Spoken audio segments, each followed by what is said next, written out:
Okay, unfortunately I couldn't be there for my brother's funeral. So if I screw this up, please forgive me. I've been working on this eulogy for my brother for the last 48 hours, and I know that he would have probably liked that. Charles was born September 8, 1970. He was named after my grandfather on my dad's side of the family. He has two sisters and me as big brother. I remember the day that Charles was born. I remember my mother, when she was going in labor, she called her best friend up, Pearl Franks, that just lived right up the street from us. And Pearl came down and that's Randy Franks, his mother. She came down and got us and took me and Kay to her house, and Mr. Franks watched after us while my mother was going to the hospital. Well, while they were en route to the hospital, Pearl had to stop by the bank and make a bank deposit because of their house payment. And my mother was like, screaming for, she was in labor, she had to make delivery, and so Pearl had to stop by the bank. Even then, my brother was on his way. So anyway, a lot of you might not know this or not, but Charles is partially blind. I believe it was in his right eye. When he was little, he was about, I guess, 3 years old, 2 or 3 years old. He was diagnosed with a lazy eye, and my parents took him to the doctor, and he had these really thick kind of Coca-Cola glasses that were put on him, and he looked really kind of funny. I remember when he came home, I used to make fun of him because he looked like a Geek Squad type of guy, and he didn't like that. So anyway, I used to kid with him all the time about it. And but I love my little brother. We used to have fun together. Our family was a working family. And my mother was a DeKalb County police officer. She did crossing guards, worked crossing guards. She did it for years. She was really good at it. My dad was, after his military service, was a 31-year military veteran. And after his military service, he went to work at DeKalb County Sanitation. He was a field supervisor for DeKalb County for 11 or 12 years, I believe, and retired from that job. We had a really good, close family, but we had rules, and my father was very strict on our family. And there's things that we had to do in the process of after our chores. Charles always wanted to hang out with me, and in doing so, I had been working on a project with a go-kart, and I had been running around town, and there was a lot of building going on in those days at the apartment complexes, and I would drag a 2x4 home here or big ply boards home and cut them myself. And I was working on a soapbox derby type of go-kart.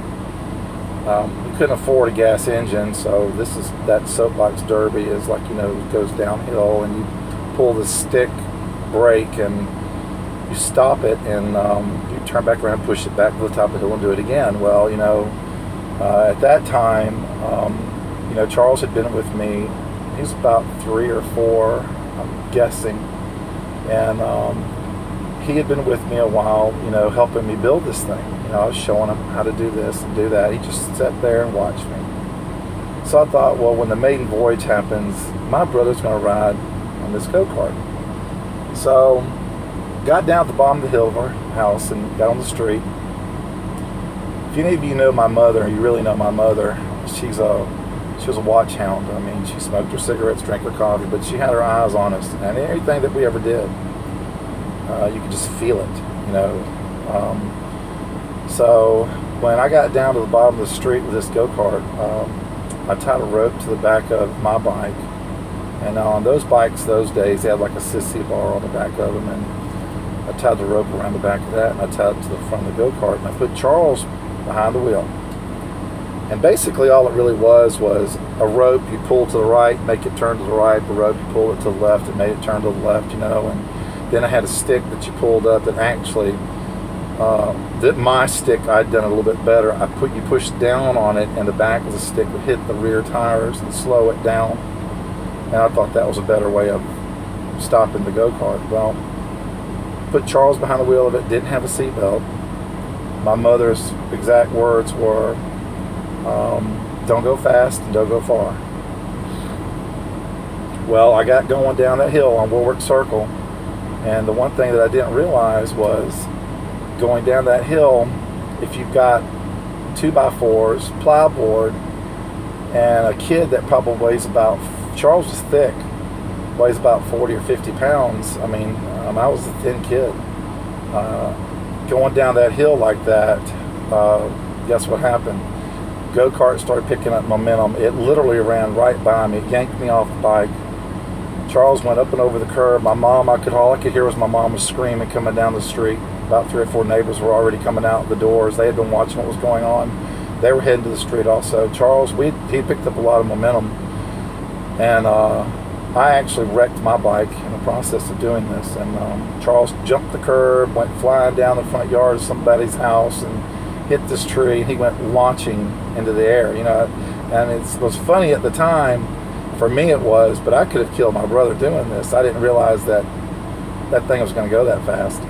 And needless to say, I had to deal with my father when he got home that afternoon. My mom especially, she was hysterical. There's other things that I had that I wanted to say about Charles. As he started getting older, we moved from Warwick Circle. We moved over to Frontier Trail right behind Dresden Elementary School. And it was a new beginning over there for us at that time. I think Charles was probably about 8 years old this time. It was right around 76, 1977, somewhere in that range. I'm just guessing now. And what had happened then was Charles had walked in the house. We hadn't been there long.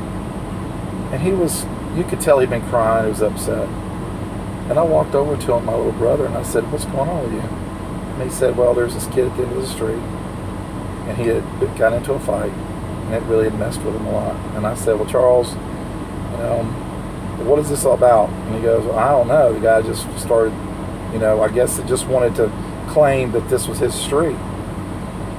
So I took Charles in the living room, and I showed him a couple of things to help, to protect himself. And in doing so, I didn't even know he did this.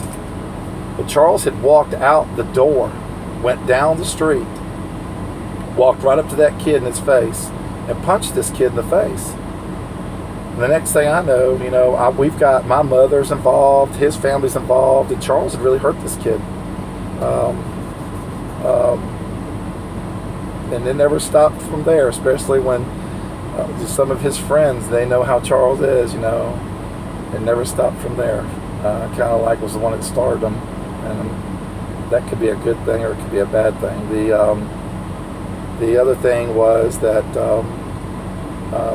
in the times that we had together, I went off to the military, and I separated from him, and he grew, and he'd gotten involved with working in the clubs and stuff. And by the time I got back, he had his friends that it was like his family.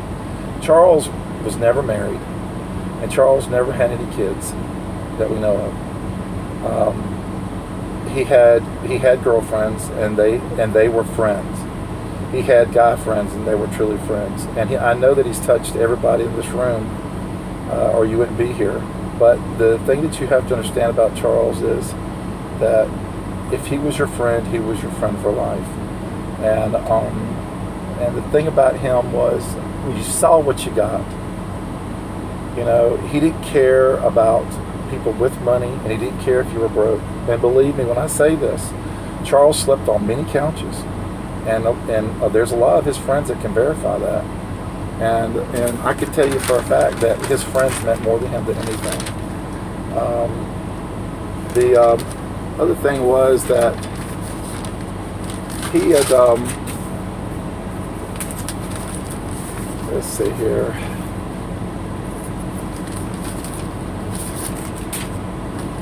He was a great person to be around, and he had his love for the people that he cared about, and his family, his dog especially. He loves his animals. He loves his dogs. But the thing that I really wanted to say to you guys about Charles was, he didn't have much to give, but what he gave, you can't buy.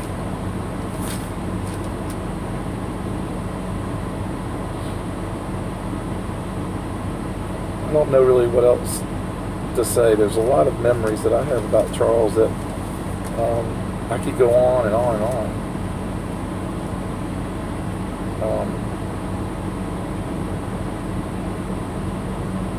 In closing on this, I would like to say to him,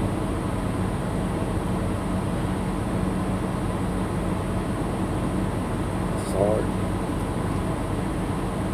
I love you, little brother.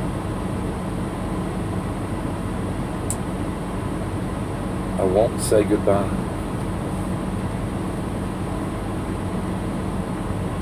But until we can ride go-karts again,